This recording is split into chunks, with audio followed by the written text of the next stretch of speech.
les causes du péché. Si quelqu'un pêche, la question principale à laquelle nous allons répondre, qu'est-ce qui se passe? Et puis quelqu'un commet un péché. Prenons le cas d'une personne.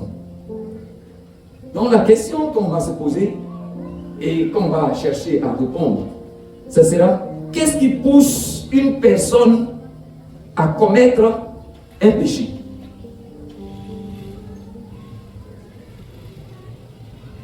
En d'autres termes, qu'est-ce qui se passe? Dans le fond, qu'est-ce qui se passe et une personne arrive à commettre le péché? C'est ce que nous appelons les causes. Donc si nous voulons répondre à la question, nous allons voir qu'il y a beaucoup de causes. Il y a beaucoup de choses qui peuvent pousser quelqu'un à commettre un péché. N'est-ce pas? Ou bien? D'accord? Nous allons essayer ensemble de voir celles-là qui sont les plus connues, les causes les plus profondes. Je vais dire celles que la Bible nous a présentées. Et si la Bible parle de ces causes, ça veut dire qu'il faut faire attention à cela. Donc, quelles sont les causes que vous connaissez? Qu'est-ce qui pousse un homme à commettre un péché, selon vous? Je vous pose la question. Qu'est-ce qui peut pousser un homme à commettre un péché, selon vous? Le péché qu'on n'aime pas là, qu'on ne veut pas là. Qu'est-ce qui pousse une personne à commettre ça? Vous connaissez le péché?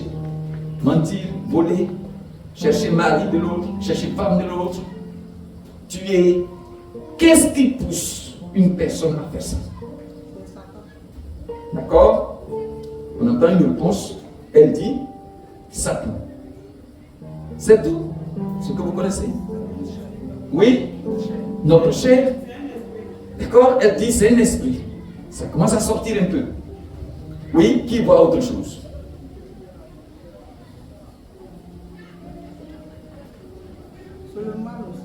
C'est le mal de ton cœur. Ça veut dire, donc, on va retenir ton cœur, donc. Parce que c'est le mal là qu'on appelle le péché. D'accord? Donc, c'est le cœur là qui. D'accord? Donc, toutes ces réponses sont bonnes. Donc, nous allons essayer de ranger ça bien. Oui? Voilà la pensée. Donc, la pensée, c'est que c'est toi-même, n'est-ce pas? Voilà. Donc, tu la rejoins. Et tu le rejoins aussi certainement. Donc, nous allons essayer de bien arranger cela pour que ce soit clair devant nous. Et si nous connaissons ce qui peut nous pousser à commettre le péché, je pense que ça va nous aider, n'est-ce pas?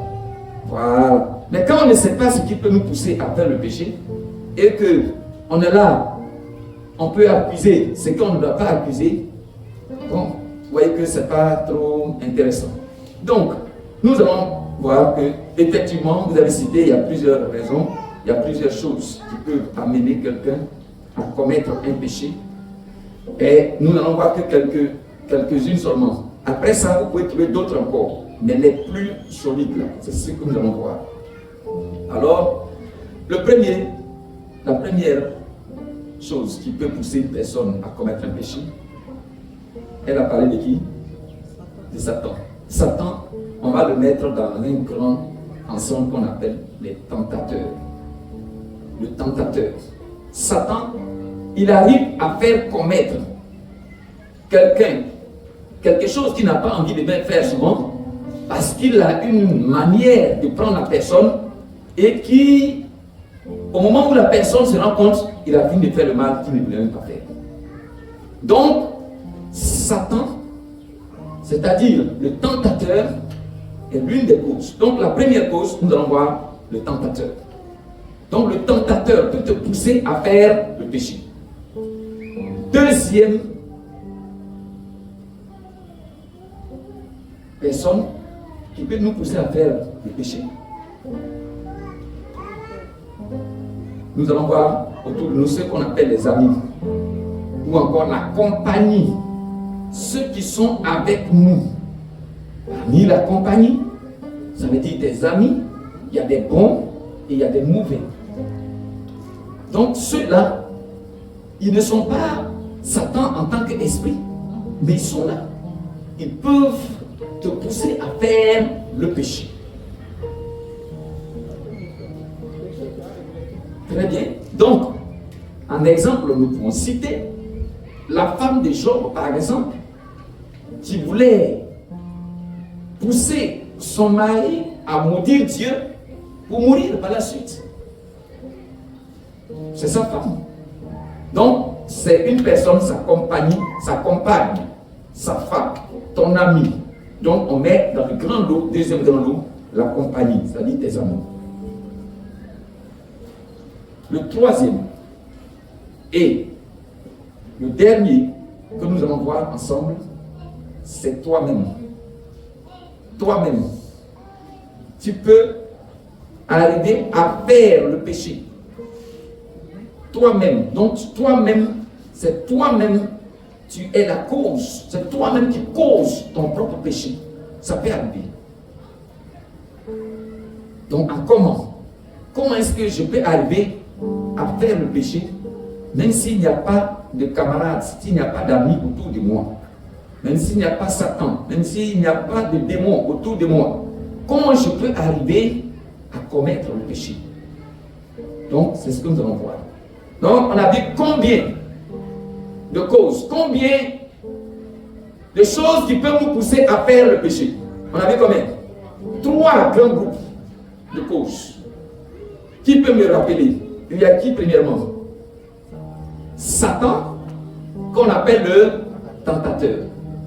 Deuxième groupe, les amis. Troisième, c'est qui? Toi-même. Donc voici ce que nous allons essayer de voir à la lumière des Écritures. Voilà. Ok, donc pour ce qui est du premier, donc en 1, si nous mettons, le tentateur peut nous pousser à faire le péché. En 1, le tentateur peut nous pousser à faire le péché. Le tentateur, c'est qui? C'est quelqu'un qui sait que si tu fais ça, c'est un péché. C'est quelqu'un qui connaît ce qu'on appelle péché. Il sait. Mais il veut t'amener de façon simple, de façon douce, par ce qu'on appelle la séduction, ou bien par ce qu'on appelle l'induction. Ce sont des mots qui sont bibliques. Séduire, ça veut dire que je te propose simplement de faire la chose toi-même, et puis c'est tout comme si c'est toi qui l'as fait. La deuxième, quand on dit induit, c'est comme je donne un exemple pour que vous puissiez comprendre ce que ça signifie. Je viens et puis je commence à manger. Et je dis, c'est doux. Tu vois, c'est très doux. Ça, c'est très bon, ainsi de suite. Mais je ne te dis pas forcément d'en prendre. Et même si je t'en donne, ça veut dire que je crée les conditions pour que tu puisses faire la même chose que moi. C'est-à-dire, façon que tu fais là, ça donne envie à l'autre de faire, sans que tu l'aies invité. C'est ce qu'on appelle induire. Tu crées les conditions pour que tu puisses être dans le mal. Donc la personne fait. Ça peut se faire de façon exprès, comme ça peut ne pas être exprès. Est-ce que ça va? Donc le tentateur, c'est qui? C'est Satan. On appelle le Satan diable. Bon. Donc nous allons prendre Matthieu chapitre 4, le verset 1 à 6.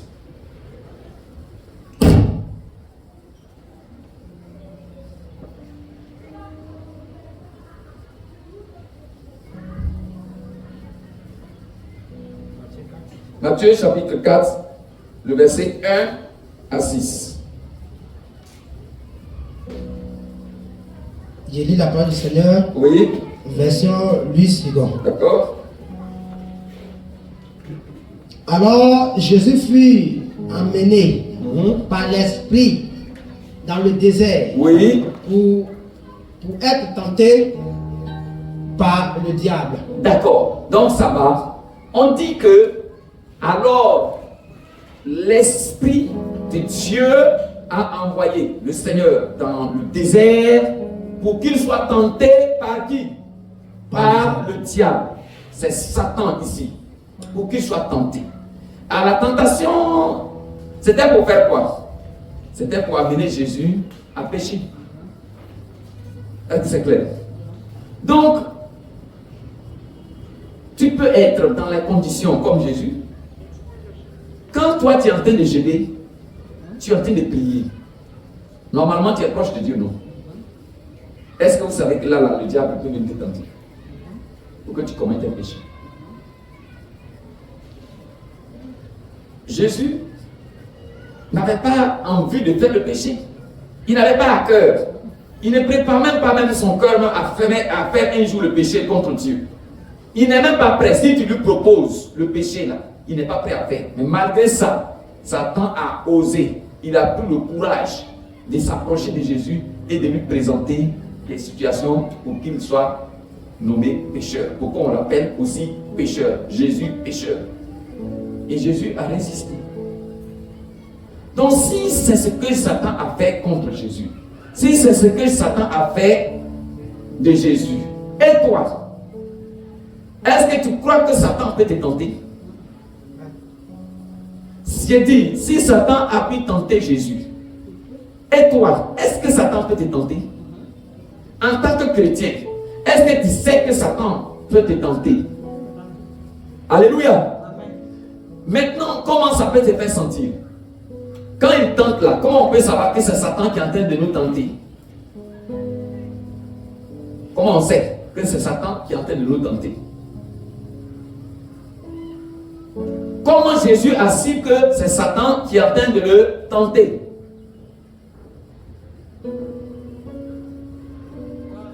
Oui, il a su. C'est le temps de Jacques que c'est qu'il est en train de faire. Ah, est-ce que tu as bien compris ma question? J'ai dit, comment Jésus a su que c'est Satan qui est en train de me tenter? Que ce n'est pas quelqu'un d'autre. C'est pas mon ami, c'est pas Dieu, c'est pas quelqu'un. Il dit, c'est Satan. Comment on a su ça? Comment ils ont su? Comment Jésus a su? Oui. Il était connecté à l'Esprit de Dieu.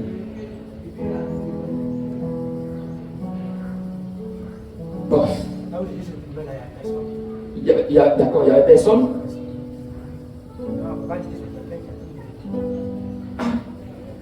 D'accord, peut-être. La réponse n'est pas aussi mauvaise. Est-ce que vous comprenez? Donc, lui n'a pas dit peut-être que c'est Satan. Je veux dire, est-ce que tu peux arriver à savoir que c'est Satan qui est en train de te tenter? Exactement que c'est Satan. Que ce sont les démons qui sont en train de me tenter. Jésus lui savait. S'il sait, je pense que la réponse est évidente. Mais ça, Jésus connaît Satan. Attends, je te connais, non? Si tu viens me dire, eh ben allons quelque part, je vais dire, maman m'a dit, je ne vais pas dire, on dirait que c'est moi. Non, si je te connais, je sais que c'est toi qui l'as dit. Si c'est ma femme, je dirais, ma femme m'a dit, parce que je la connais.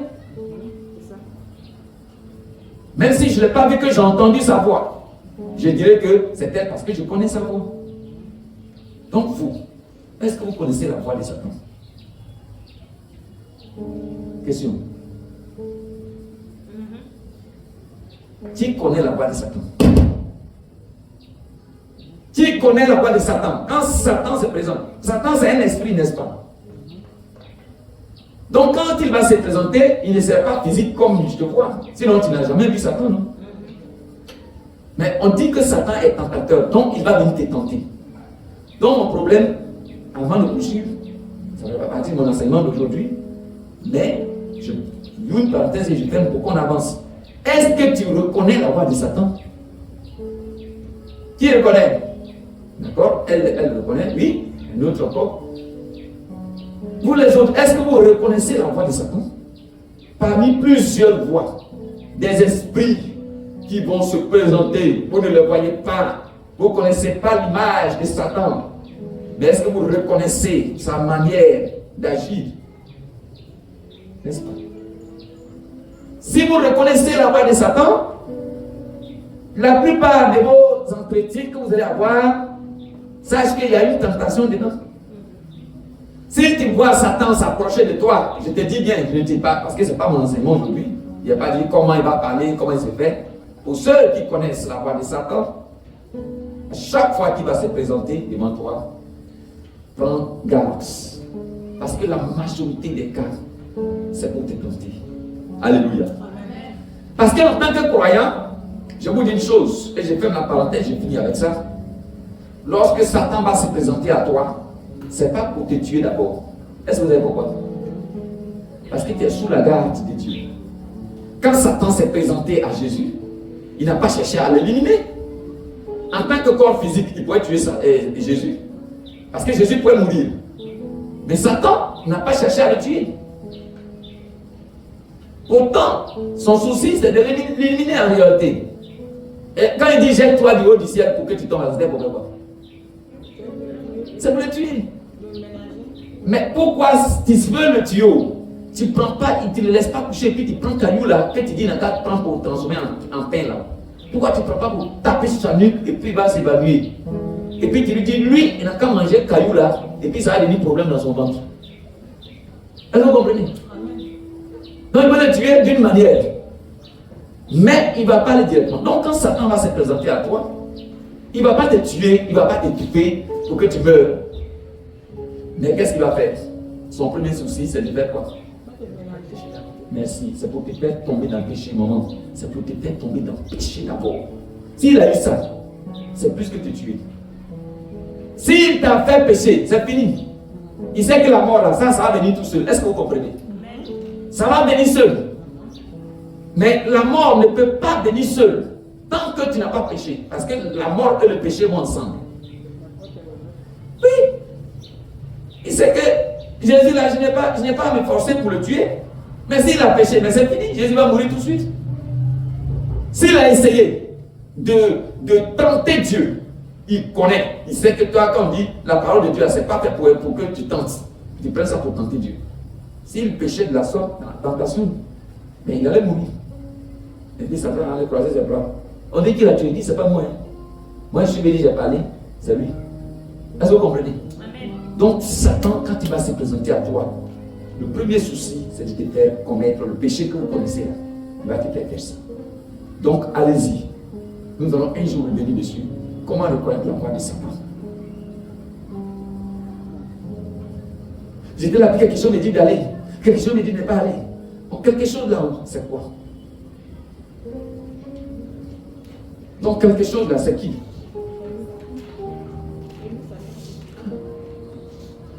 Alléluia. Il y en a qui disent, j'ai vu un ange, il était tout blanc comme ça. Il m'a dit de faire comme ça. Et puis à partir de là, ta vie a changé. Tu es devenu un adorateur mystérieux. Pour toi, tes lois à part exceptionnelles. Est-ce que tu sais qui t'a révélé ces choses-là? Attendez, Satan ne va pas venir avec des cornes. Il ne sera pas aussi vilain comme une bête où tu vas avoir peur, puis tu vas t'évanouir. Hein, Charlotte? Non. Satan, il va prendre un air de quelqu'un qui est très gentil pour que tu puisses causer avec lui. Vous voyez la causerie entre Jésus et Satan, ça a mis quelques minutes quand même. Hein. Ils ont pris le temps pour échanger. Alléluia. Mais Satan peut t'accompagner, il peut te suivre pendant 1 an. Il va, il vient, il va, il vient. Il fait amitié avec toi. Il te parle, regarde comment il cause avec Adam et Ève dans le jardin d'Éden. Disons avec Ève. Est-ce que c'est pas. Est-ce qu'il a causé avec colère? Non. Est-ce qu'il s'est présenté avec. Pour que la femme. Vous connaissez la femme bien. La femme, elle a peur d'habitude. Mais si Satan a pris l'air de quelqu'un qui fait peur, vous pensez que la femme n'allait pas pu parler de son mari? Et elle allait fuir. Il dit, j'ai vu un être bizarre, façon comme ça. Et puis elle part, tous ses cheveux sont dressés comme ça. Si toi tu vois un serpent qui vient, serpent que nous on connaît aujourd'hui là. Il s'approche même de toi, il est là-bas, tu vois où on est ici. Toi tu vois un serpent qui est en train de passer là-bas. Toi la femme, tu vas faire quoi? Aïe. Hein? Alléluia. Mais c'est cet être-là qui s'est approché de la femme et puis elle échange tête à tête, elle discute, elle échange. Et bien, sans qu'il y ait problème. Et donc, c'est pour dire que l'air, ça veut dire que l'image, ça veut dire la représentation de Satan en cet être-là, en cette créature, ne faisait pas du tout peur. Donc, ne pensez pas que Satan va vous effrayer. Jamais il va le faire. S'il t'effraie, c'est qu'il a déjà fait quelque chose d'autre. Alléluia. Amen. Donc Satan ne va jamais t'effrayer. Mais quelqu'un qui va avoir dit tu l'effraies, il va partir. Que le Seigneur soit béni. Amen. Donc allez-y, cherchez à découvrir comment Satan parle. Quelle est la voix de Satan? Pour que le jour que tu le rencontres, tu lui dises, arrête-moi Satan. Que le Seigneur te bénisse. Amen. Amen. Le deuxième, la mauvaise compagnie. La mauvaise compagnie, c'est quoi? C'est le mauvais camarade en fait. C'est la mauvaise amie. C'est la mauvaise personne qui est très proche de toi. Ici, mauvais n'est pas celui qui est en train de t'insulter.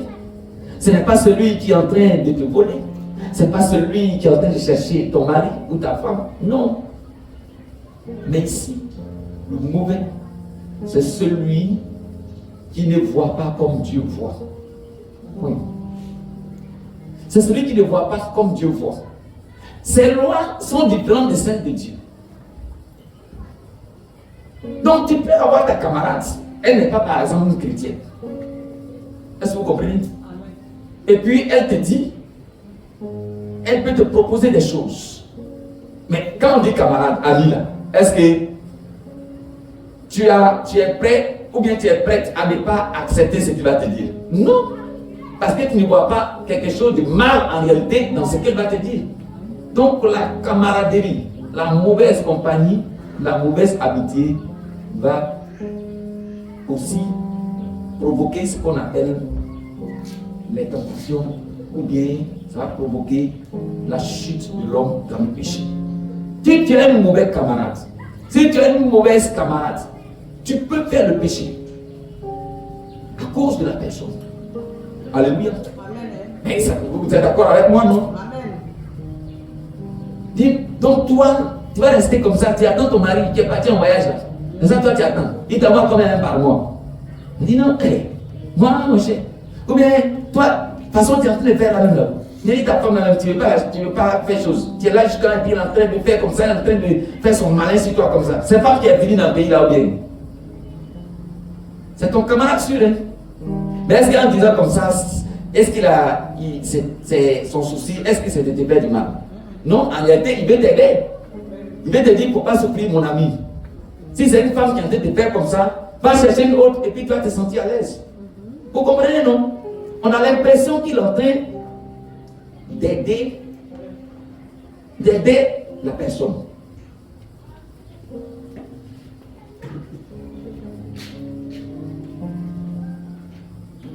Quand il est en train d'aider la personne, en réalité, il est en train de nuire. C'est pour cela que 1 Corinthiens chapitre 15, verset 33 nous dit, oui, 1 Corinthiens chapitre 15, verset 33, nous dit quoi? 1 Corinthiens 15, 33, 16.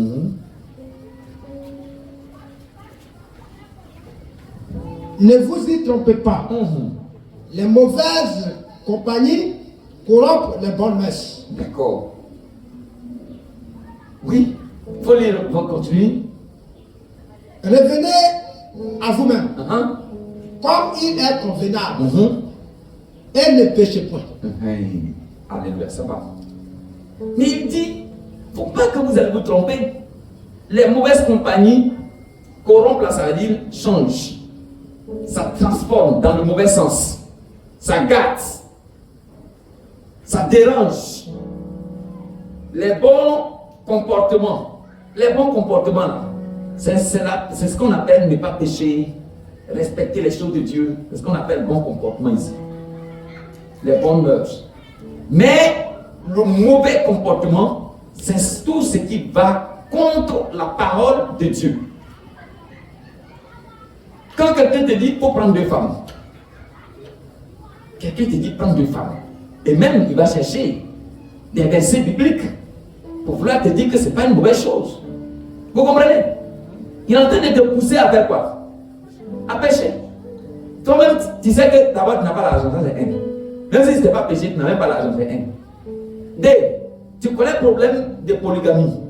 Femme, quand ils seront 2 dans ta maison, son problème, ça ne finit jamais.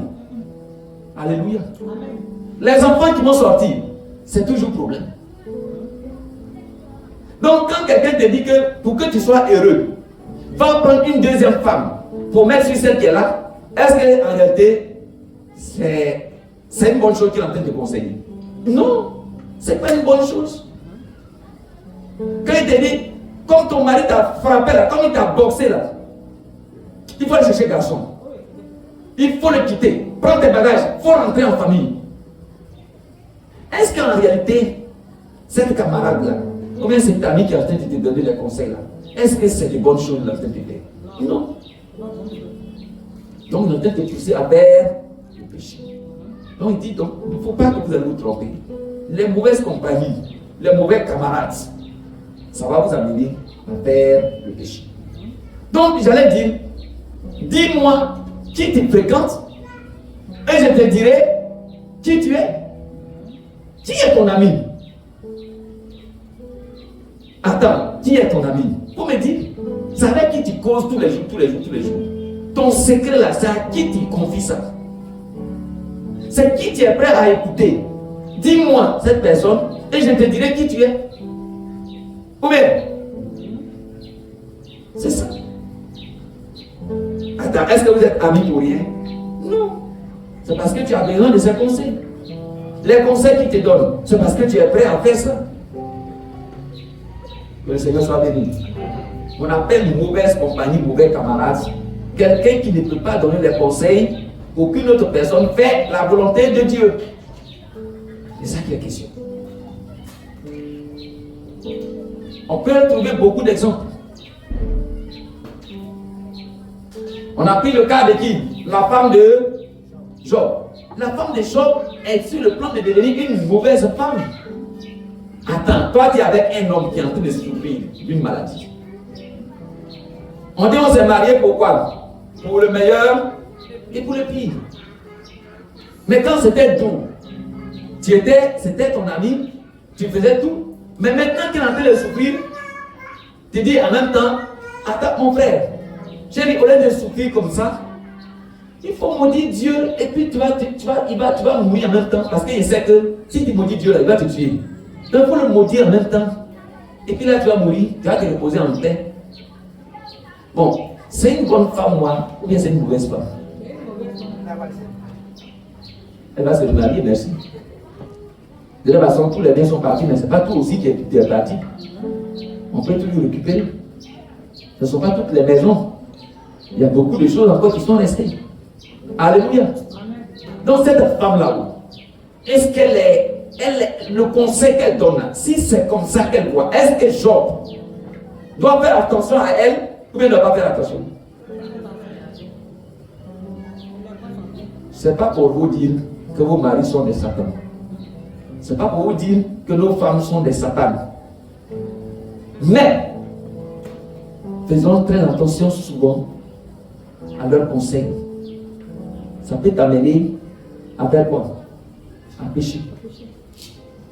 Ton mari peut t'amener à pécher. Ta femme peut t'amener à pécher. Exemple encore.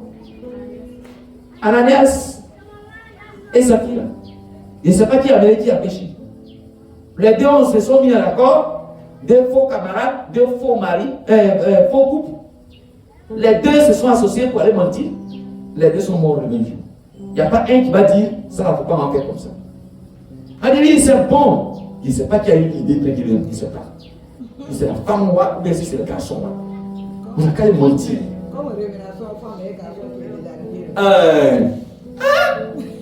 Donc ça, c'est pas bon souvent. Faites très attention dans les foyers. Je vous en prie. Alléluia. Faites très attention. Mais un autre grand problème même de ce monde aujourd'hui, je veux parler d'Adam et Ève. Qui a trompé qui? C'est Ève qui a trompé son mari. C'est pas quelqu'un de dehors. Hein. C'est pas son camarade du quartier. Mais c'est qui? C'est le monsieur là, et la femme là qui est dans sa maison là. C'est elle qui a envoyé le problème. Elle a poussé l'homme et l'homme a commis péché. Le Seigneur soit béni. Est-ce que la femme là, est-ce qu'elle était une bonne femme? Écoutez ce qu'elle est en train de dire. Il est bon et précieux, je vois que c'est bon pour que les yeux des hommes s'ouvrent. Donc, ça veut dire qu'elle doit avoir les yeux qui sont ouverts. Donc, elle est en avance même sur l'homme. Elle a pris l'initiative de faire sans même consulter la vie de son mari. Ça, c'est une femme vraiment qui est insoumise. Elle ne respecte pas du tout Dieu. Elle ne respecte pas du tout son mari. Et elle veut commander son mari. Cette femme, elle doit être mise en garde. Que le Seigneur soit béni. Donc je ne souhaite pas que vous soyez, pour vos maris, des occasions de chute pour eux. Ne les amenez pas à commettre le péché d'une manière indirecte ou de manière directe. Ne les amenez pas. Je ne veux pas aussi que vos maris vous amènent aussi à commettre des péchés. Est-ce que vous comprenez? Alléluia. Oui. Donc faites très attention à ce niveau. Le dernier point, on a dit que toi-même, là, toi-même, tu peux te mettre dans le péché. C'est-à-dire, Satan n'est pas là. Camarade n'est pas là. Tu es seul dans ta maison. Tu es enfermé. Satan n'a pas pu ouvrir la porte pour te trouver dedans. Et puis tu es assis. Là, tu peux pécher. Comment? Le Seigneur soit béni. Donc, quand nous allons finir de voir les trois, lorsque vous aurez fait un péché, sachez où c'est quitté. C'est comment, par quel coup? Qu'est-ce qui m'a amené à faire ça? Donc, tu pourras répondre, tout à l'heure on vient de voir, ça peut être qui? Satan. Il ne faut pas dire que c'est Satan partout. Il ne faut pas dire que c'est Satan partout. Oui. Même si Satan a poussé quelqu'un pour venir te dire de faire, mais sache que c'est une personne, moi j'ai vu. Alors, si quand lui on a dit, si lui n'est pas venu, moi je n'allais pas faire. Combien? Si tu dis va voler, et puis la personne va voler, c'est toi qui as dit va voler, c'est toi qui as attrapé d'abord. C'est toi qui es en train de prendre la chose là, c'est toi qui es le voleur. D'accord? Si tu dis, on dit bon d'accord, l'autre est complice, pas le chercher. Mais toi là, tu es là, c'est toi qui comprends. Donc, on voit d'abord l'homme, derrière, on peut voir Satan. Et si tu connais la voix de Satan, c'est là que tu diras que c'est Satan. Mais si tu ne connais pas la voix de Satan, c'est là que tu peux dire quelque chose. Tu peux même penser que c'est toi qui as fait. Parce qu'il est esprit. Donc on va voir maintenant que toi, où tu es là.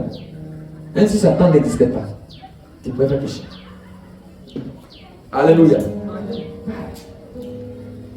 Alors, qu'est-ce qui va te pousser à faire le péché? C'est ton quoi? Ton cœur. D'accord? Il y a ton cœur, mais il y a quoi encore d'autre sur toi qui peut te pousser? La chair. La chair, là, c'est quoi même? Dites-moi aujourd'hui, la chair, on dit la chair. C'est quoi même? Vous connaissez le cœur, non? Qui connaît le cœur? Le cœur de l'homme. Qui connaît le cœur? Vous connaissez pas votre cœur? Ouais, il faut toucher le cœur et voir. C'est où c'est? Ici. Là. Où je touche là? Ici, ça me fait mal. C'est là. Ici. Côté gauche ou droite? Gauche là. C'est là-bas le cœur là se trouve. Ouais, il y a quelque chose qui bat là, c'est ça? Aïe. Non, c'est ça qui vous fait pécher.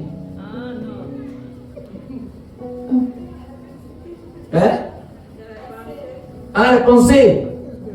Donc c'est les pensées qui sont le cœur. Oui, tu penses. D'accord. Donc, tu penses là. Ah, et ça, il dit où est le cœur? Il faut te mettre au cœur et puis on va voir. Parce qu'on a un problème, hein. Il y a quelqu'un qu'on ne peut pas voir, c'est qui? C'est Satan. Les esprits. Mais comment il peut faire la différence entre mon cœur et puis l'esprit là? C'est ce qu'il veut voir. On a dit sur l'homme là, qu'il y a des choses qui peuvent te pousser à faire pécher. Que Satan, même si Satan n'est pas là, même si ton ami, ta camarade n'est pas là, quelque chose, toi, même si toi là, il y a quelque chose qui peut te pousser à faire pécher. Et on a commencé à citer. Et vous avez dit le cœur. Mais il faut qu'il voit le cœur là où ça y est. Ah, la Bible dit que si c'est ton œil qui a une occasion de chier pour toi, il faut quoi? Il faut arracher. Si c'est ta main droite, il faut couper. Maintenant, si c'est mon cœur, vous savez. Maintenant, je vais enlever pour jeter. Ah. Donc le cœur là, c'est quoi? C'est les pensées. D'accord? Non, le cœur, quand on dit le cœur, au cœur de la chose, ça dit qu'à l'intérieur. Ça dit c'est dans ton intérieur. Là. Voilà, c'est dedans. C'est comme l'homme là, comme une enveloppe. Et puis dedans là, il y a quelque chose qui est en train de parler, qui est en train de réagir, qui est en train de faire, qui réfléchit. On appelle l'homme intérieur. C'est ce qu'on appelle le cœur. L'homme intérieur. C'est comme tu es là et puis tu rêves. Vous voyez, l'homme intérieur. Ça là, c'est un habillage. Hein? Voilà. Et à un moment donné, on va laisser ça, on va enterrer. Quand on enterre là, c'est pas tout ton tout qu'on enterre. Hein. Quand tu meurs, il y a une partie qui sort, qui peut s'exprimer. Voilà, c'est ce qu'on appelle l'homme intérieur. Donc lui, il peut t'amener. C'est lui qui fait que je parle. C'est lui qui fait que je réfléchis. Donc l'homme intérieur là, lui, il peut t'amener à pécher. Il peut t'amener à faire des actes. Il peut t'amener à gifler quelqu'un. J'ai envie de te gifler. Vous voyez, non? Donc, c'est du cœur. Ça y est, c'est de l'intérieur que les pensées sortent. C'est ce que Jésus a dit. C'est du cœur. Ça y est, c'est de l'intérieur que les mauvaises choses, les insultes, la jalousie, la rivalité et toutes ces choses, c'est de l'intérieur que ça sort. Attention, ce n'est pas dans le tibia. C'est pas, quand on dit le cœur, c'est pas ce qui fait le sang, c'est pas ça des questions. Alléluia. D'accord. Donc, c'est la tête. Ça réfléchit. D'accord. Mais c'est pas tout ça non plus. C'est l'homme intérieur. C'est une manière de dire. Bon, les blancs ont découvert qu'on dit que c'est le cerveau qui réfléchit. D'accord. Mais si c'est le cerveau qui réfléchit, mais quand un homme meurt, le cerveau allait continuer toujours à réfléchir. Mais il faut parler à un mot. Dire voici, si le cerveau, est-ce que le cerveau n'est pas là quand il est bon? Mais pourquoi ça ne réfléchit pas? C'est la réflexion qui fait que tu tournes, tu regardes. Et puis on t'appelle, tu réponds. C'est réflexion. Je réfléchis et je réponds. Je réfléchis et je ne réponds pas. C'est la réflexion qui fait que je suis encore là parce que mon temps est presque fini. Donc tout à l'heure, je vais m'arrêter. C'est réfléchir là qui fait que je peux m'arrêter. Alléluia. Est-ce que quand quelqu'un meurt, il peut faire tout ça? Pourtant, il a le cerveau. Il a le cœur, non? C'est le cœur qui te fait dire, j'ai envie. Mais quand il meurt, le cœur est là, non? Le cœur qui pompe le cerveau, là, le sang, là. Ça est là, non? Mais pourquoi ça ne réagit pas? Donc, c'est pas ça qui est l'homme intérieur. C'est pas le cerveau. C'est pas le cœur. Mais c'est l'homme intérieur, c'est ce qu'on appelle la partie esprit. La partie esprit de l'homme. Et donc, qui va sortir, qui peut s'exprimer. C'est ça. Alléluia. Voilà. Donc, ici, nous avons vu le cœur, l'homme intérieur. Mais qu'est-ce qui peut le pousser encore à faire le péché? La chair. La chair, là, c'est quoi? Le désir. Ah.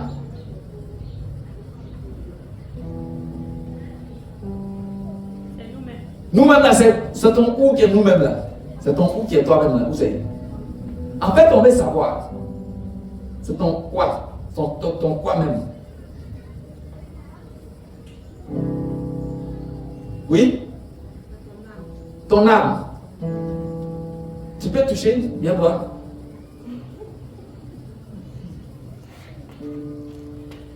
Non.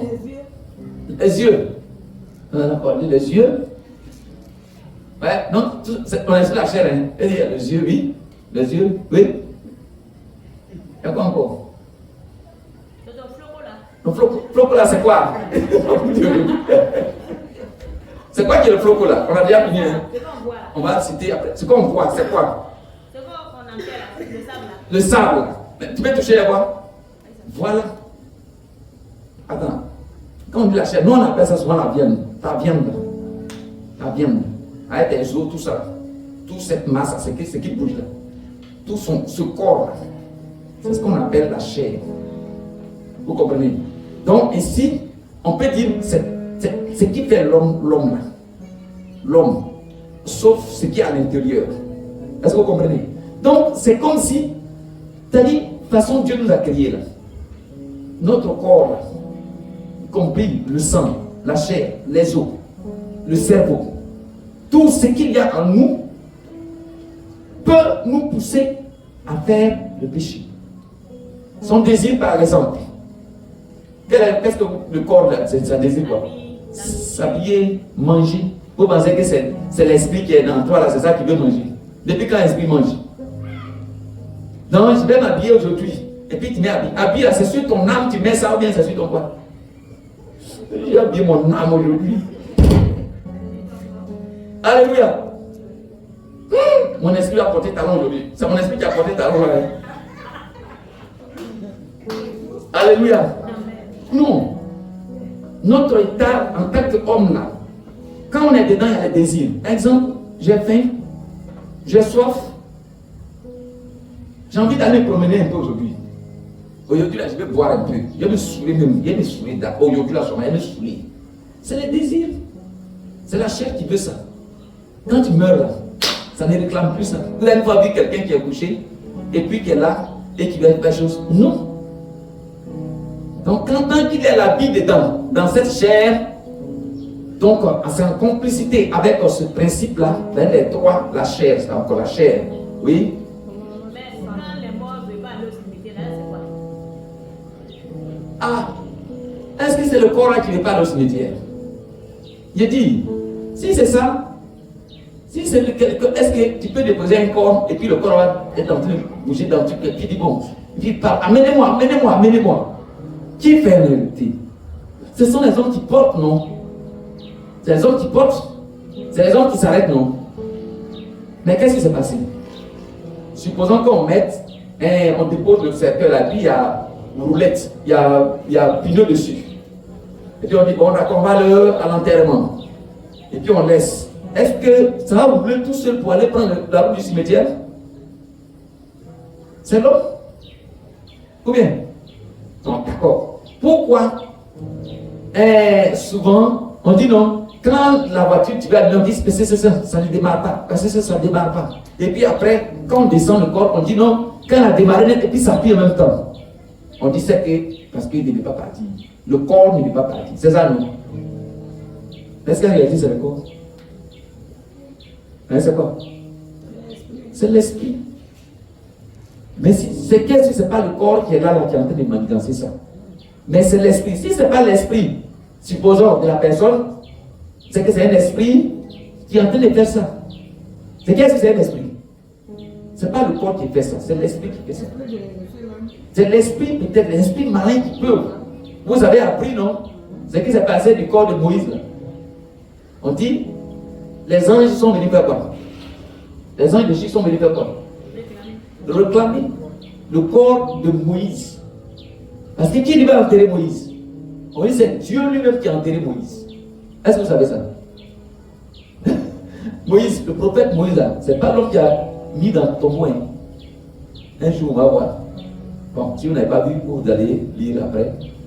Il y a vous donner la référence que vous allez lire. C'est pas quelqu'un qui a enterré Moïse. C'est Dieu. Quand on dit Dieu, là, c'est pas le grand Dieu qui est au ciel, qui est venu descendre sur la terre avec ses mains, qui va prendre tête pour crever tout. Ah bon? Et puis les anges vont le regarder faire. C'est les anges qui sont venus qui ont fait ce travail. On dit jusqu'à présent, on ne sait pas où ils l'ont enterré. Parce que c'est un travail spirituel. Or, toi, tu es cher, tu es humain. Tu ne peux pas savoir le travail que les anges ont fait en esprit. Toi, tu ne peux pas savoir. Jusqu'au jour d'aujourd'hui, on n'a pas encore vu le corps de Moïse. Pendant que les anges sont en train de faire, Donc les démons sont venus réclamer le corps de Moïse. Vous dites, ils vont prendre pour faire quoi? Vous savez ce que les gens font là, avec les corps, non? Quand ils naissent ici, on dit c'est le truc de l'autre. Oh, on a vu, il est sorti. On a vu quand il voulait se marier, il s'est marié, il a eu un enfant jusqu'à quand on l'a attrapé net et puis la fille en même temps. Vous n'avez pas entendu ça, non? On est sorti du terrain, on va revenir. Qu'est-ce qui s'est passé? Ce sont des esprits. Ce sont des esprits méchants qui font ça. C'est un esprit méchant qui a gâché la vie d'une personne comme ça. Est-ce que vous savez ça?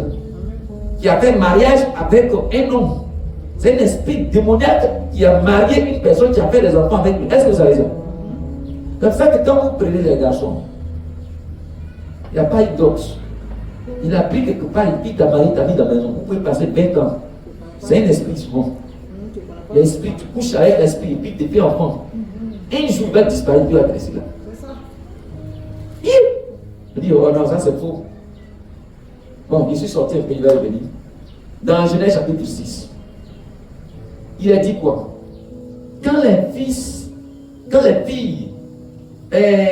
les hommes commençaient à se multiplier sur la face de la terre, les fils de Dieu virent que les filles des hommes étaient belles et ils en prirent pour femmes. Quand on dit les fils de Dieu, ce sont les anges. Ce ne sont pas les hommes ordinaires. On dit ils ont pris et ils ont fait enfant avec ces personnes-là. C'était le géant, les gaillards, le Goliath. C'était leur race. Donc les esprits ont couché avec les enfants des hommes. Ils ont fait un enfant. C'est à cause ça que Dieu s'est énervé et puis il dit je vais détruire tout effacer parce que ça c'est pas possible. C'est comme chien couche avec chat. Et puis ça donne quoi? Ok d'accord. Maintenant un poulet couche avec un chien. Ça donne quoi? Toi tu es dans ton poulailler là. Le chien que tu as là, il a couché avec le poulet là. Et puis Eve là ça a sorti. C'est chien qui a sorti dedans d'un ses poulets. Donc tu as même parti, la tête là, c'est pour chien. Et puis, c'est pour les pattes. Et puis les pattes. Tu as accepté ça? Non, ça seulement, je ne peux pas avoir ça. Voilà, on va détruire tout. Ce qui doit faire, tout détruire pour recommencer. C'est comme ça. Donc les esprits peuvent coucher avec les hommes. Donc les esprits peuvent manifester des choses. Est-ce que c'est clair? Voilà. Donc là, c'est trop facile même pour eux de prendre parmi eux ceux qui sont transportés, le corps là pour aller au cimetière, surtout eux-mêmes ils ne connaissent même pas les croyants, et le diable va venir les utiliser pour les manipuler, pour les distraire un peu. Surtout qu'au funérail, vous savez qu'on distrait les gens. Non? On ne veut pas que les gens pleurent beaucoup. Donc il y a les comédiens souvent, non? Voilà, ils dansent, ils font les trucs et puis ça arrive. Donc les démons, ils font rire un peu les gens. On dit, oh, wow, vous n'avez pas vu tous les démons à Dalwa là. On dit, ah, il ne peut pas partir. Oh, et puis ces gens courent, il arrive. Et puis ils reviennent encore. Ça fait rire un peu. Là, les gens oublient un peu leur souffrance. Voilà, donc, allez, il dit les salauds, il faut les distraire un peu souvent. Lui, c'est qu'il est pour nous. Non, les distraire un peu les autres. En même temps, il profite de l'occasion pour dire, mais les morts là, ils ne sont pas morts, hein. Donc, ils ont commencé à mettre des choses dans l'esprit des gens. Alléluia. Donc, ce n'est pas leur corps, mais c'est l'esprit, un esprit généralement qui fait ça. Ok. Bon, on avance. On a terminé. Donc, c'est les désirs de la chair qui en complicité avec le cœur, c'est-à-dire l'homme intérieur, que souvent tu peux commettre un péché. Et c'est ce qui est arrivé à Satan. Son homme intérieur là, sinon qui était là pour tenter Satan, pour que Satan tombe dans le péché. Mais lui, il était là. Il a fait sa chose seul. Quand il est tombé maintenant dans le péché, c'est lui qui a commencé maintenant à attaquer les autres. Donc, ton cœur, ton homme intérieur peut te pousser à faire le péché. Ou bien, si ce n'est pas ton homme intérieur, c'est ton quoi? Ton corps. Aïe, aïe. Quand on dit ton corps là, il y a les yeux dessus, comme elle a dit. Il y a les yeux, il y a la bouche. Il y a le toucher. Il y a tout ce qui est sur nous. Alléluia. Mais attends. Qu'est-ce qui pousse un homme et puis il va coucher, il va chercher femme? Ce sont mon esprit a besoin de femme renouvelée. L'esprit ne couche pas avec femme en tant que tel. Ton esprit ne couche pas, c'est ton corps. Est-ce que vous comprenez? C'est ton corps là qui te pousse. Et puis tu sors la nuit pour aller jusqu'à traverser des coins qu'on ne doit pas traverser pour aller, je ne sais pas. Alléluia. Donc c'est le corps. Donc ton corps là, ça peut t'amener à faire le péché. Donc, c'est ce qu'on appelle souvent la chair. Donc on va parler des désirs de la chair. Alors, donc on va voir. Donc pour résumer tout ça là, on va dire Jacques chapitre 1, verset 14, 13 à 14, et puis on a fini. Jacques chapitre 1, verset 13 à 14.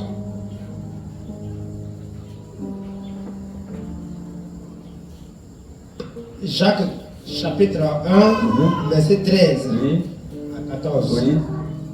Que personne, lorsqu'il est tenté, ne dise, c'est Dieu qui me tente. Car Dieu ne peut être tenté par le mal. Et il ne tente lui-même personne. Voilà. Mais chacun est tenté lorsqu'il est attiré et amorcé par sa propre convoitise. D'accord. Lorsque donc on parle de ta propre convoitise, quand on dit ta propre convoitise là, ça veut dire que c'est de ton cœur, ça veut dire l'homme intérieur là, c'est lui qui a fait sortir ça. Ça veut dire que c'est ton propre corps, ton propre désir là, c'est ça qui t'amène à commettre le péché. Donc nous allons citer ce qui peut faire que toi-même là, tu peux tomber dans le péché sans que ce ne soit Satan. Il y a ce qu'on appelle la convoitise. Donc toi, souvent tu pêches parce que tu convoites. Tu pêches parce que tu convoites. 2. Ce qui peut faire que toi, tu peux pécher. Il y a l'ignorance. Tu ne sais pas. Tu ne sais pas. Tu ne sais pas que l'homme là, c'est un parent proche. Qui a pris vite la marie. Vous avez la même chose. Et puis après on dit, si tu connais lui là, si vous êtes même père, même mère, ça là. Ouh! Et tu as comment? Mais tu as commis péché. C'est là parce que tu ne savais pas que tu n'as pas commis péché. Mais que tu ne sais pas. Est-ce que c'est Satan qui t'a poussé? Non. Ce n'est pas ton ami qui t'a poussé. Mais tu ne savais pas. Si tu savais là, tu n'allais pas le faire. Est-ce que vous comprenez? Donc l'ignorance là, ça amène l'homme à faire le péché. Donc c'est pour ça qu'il ne faut pas ça. Il ne faut pas rester dans l'ignorance. Quand tu ne sais pas, ce n'est pas bon. 3e, il y a l'égoïsme. Égoïsme, le mot égo, ça dit toi. Donc égoïsme, c'est le fait de te voir toi.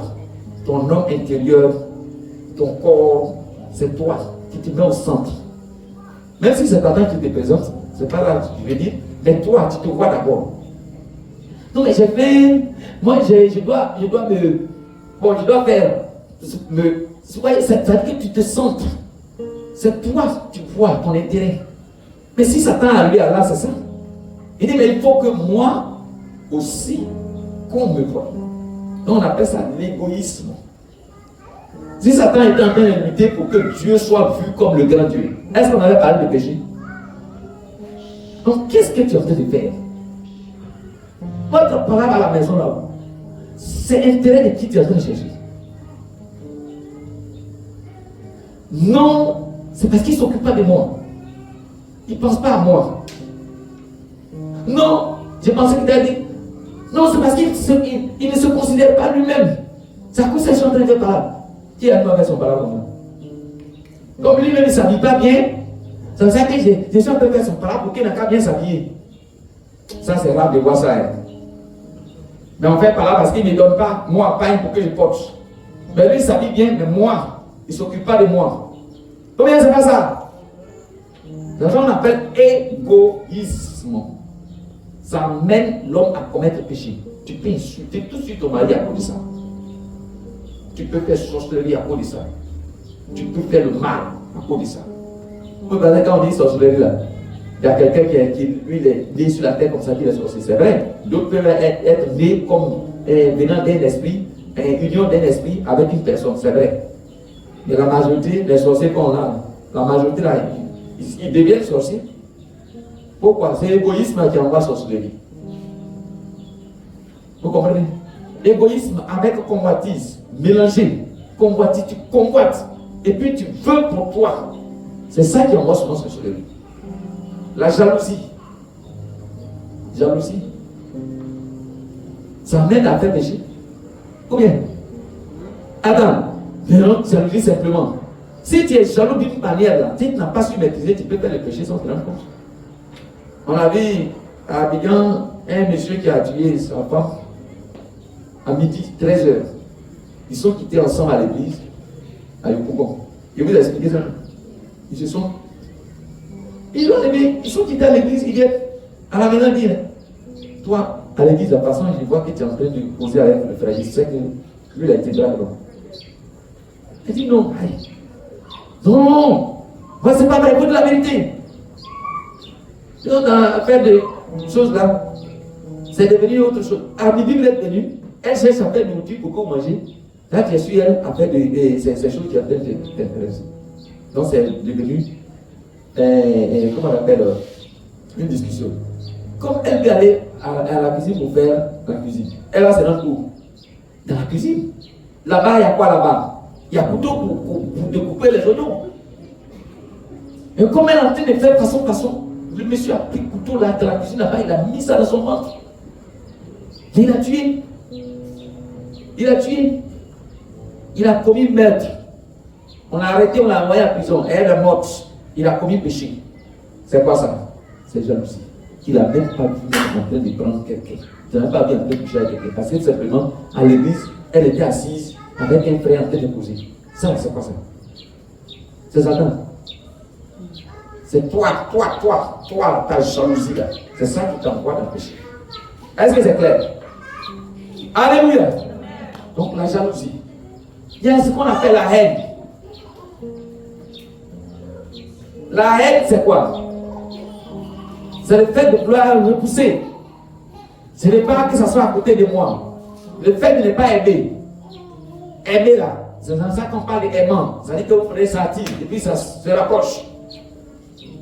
Et la sorcellerie s'appuie beaucoup sur la haine. C'est pas ça, c'est pas Satan. Ça, c'est pas affaire de camaraderie. C'est dans ton regard là, de ton intérieur jusqu'à ton corps là, il y a la haine qui est là. Tu ne peux pas aimer. Quand tu n'aimes pas, tu vas faire quoi? Tu vas faire péché. Quand tu n'aimes pas là, tu vas faire péché. Donc ça, c'est pas une affaire de Satan. Alléluia. Quand tu entends que lui, il ne me plaît pas, il m'énerve même. Il a fait quoi? Non, rien. Bon, c'est la racine de la sorcellerie. Ça, c'est comme si tu es sorcier, mais aussi PN. Quand tu vas avancer jusqu'à quand tu vas au ciel Dieu comme ça, là, tu vas voir maintenant, tu vas commencer à pratiquer des trucs. Parce que quand tu n'aimes pas quelqu'un, tu vas faire quoi? Tu vas lui faire du mal. Oui, c'est dans le mal là, il y a mal là, il y a maladie, tu peux envoyer maladie. Tu peux envoyer quoi? Des problèmes, tu peux envoyer la mort aussi. Donc la sorcellerie, ce n'est pas forcément pour te tuer. La sorcellerie, ça peut envoyer beaucoup de choses dans ta vie, des choses qui sont mauvaises. Donc la haine est la racine de beaucoup de péchés dans la vie d'une personne. Et notre nature là, notre chair là, notre façon d'être là, la haine peut se développer facilement. La jalousie peut se développer. C'est un principe. C'est comme la faim et la soif. Tu es là, tu peux avoir soif, tu peux avoir faim. Mais ta faim, tu peux couper. Tu peux avoir soif et puis tu peux attraper ton cœur. Alléluia. C'est la même chose, la jalousie. Ça y est en nous. Ça y est, donc comment tu vas maîtriser? En même temps aussi, tu peux développer la haine tout de suite. Mais si tu n'as pas su faire, tu vas faire des péchés. Le dernier.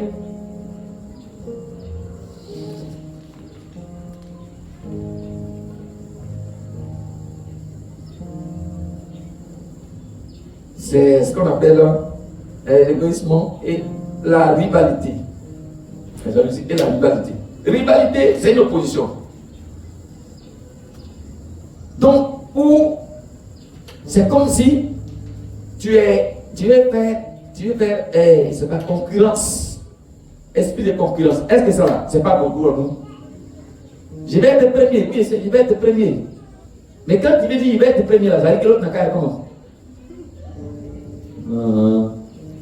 Je n'ai jamais entendu. Je vais que il soit premier, puis moi il y en a 4 derniers. Je vais être premier, c'est pas ça. On dit, je te bénis, sois la tête. On dit, Amen, je le sois.